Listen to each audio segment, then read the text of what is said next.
While I was still in grade school, I was featured in school plays.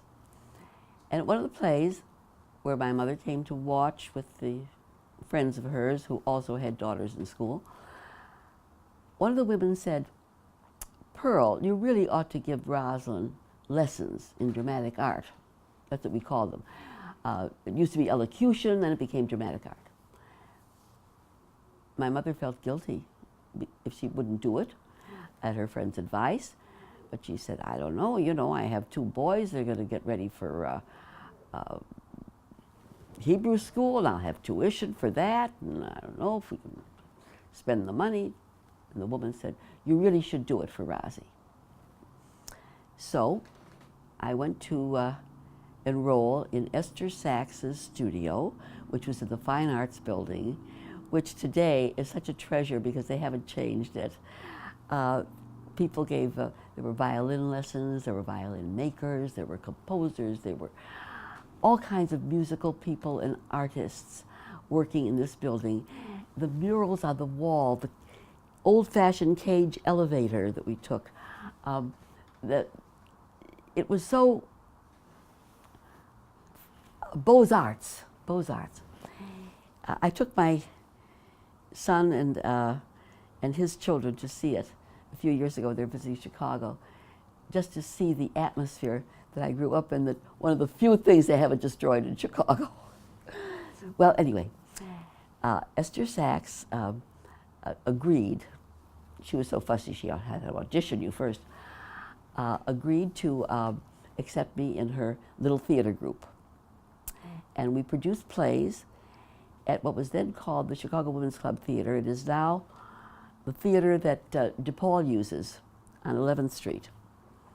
Beautiful Art Deco theater. Very professional.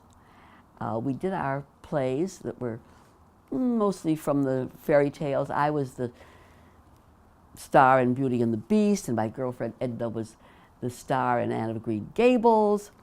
And in that class were other boys from Gowdy School and others in the neighborhood, North Side. I remember Vernon Sherman, Bunny Marcus, Fribba Horwich. I don't remember all the other names, but we graduated from the little theater group into her private lessons circle. When it was time for the private lessons, my mother said that she couldn't afford it. She had other family obligations. She was helping her sisters who were broke, and the boys with Hebrew school, and the teacher said she would give me a scholarship because she wanted me in the class. Esther Sacks was a young maiden lady who had taught at the JPI. She herself wanted to be an actress, but those days were hard for women who wanted careers. So she became a teacher. She was gifted. She taught us the same voice and diction classes that I later had at Northwestern University. She used their texts and their techniques. She also sent me out when she'd get a call from women's groups who wanted entertainment for a meeting or a luncheon.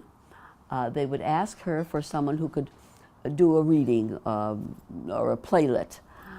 And the pay was $5, and she sent me out on those gigs. I remember taking the streetcar myself, my stomach fluttering, nervous, what if I forgot a word or a line, until I would get to the place, and then be so relieved it was over because I was so nervous.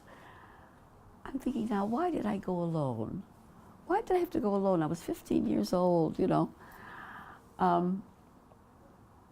Why did I go alone to the plays when we were giving them at the 11th Street Theater? I was 11, 12, 13. I'd go alone on the L, feeling nauseous from nervousness. Where my parents, they came later to see this play, did they trust me so much that they thought I was strong and able to do all these things alone without support?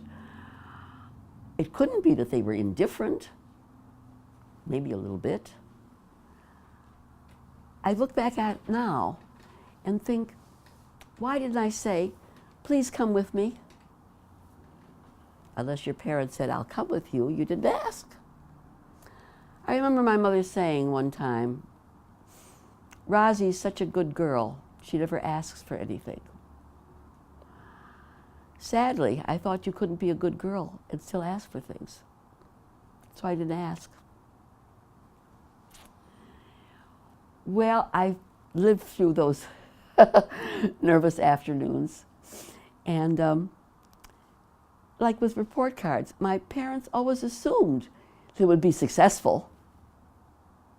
They assumed I'd get A's. They assumed my performances would be successful. Why even talk about it? So I kept my own counsel mainly.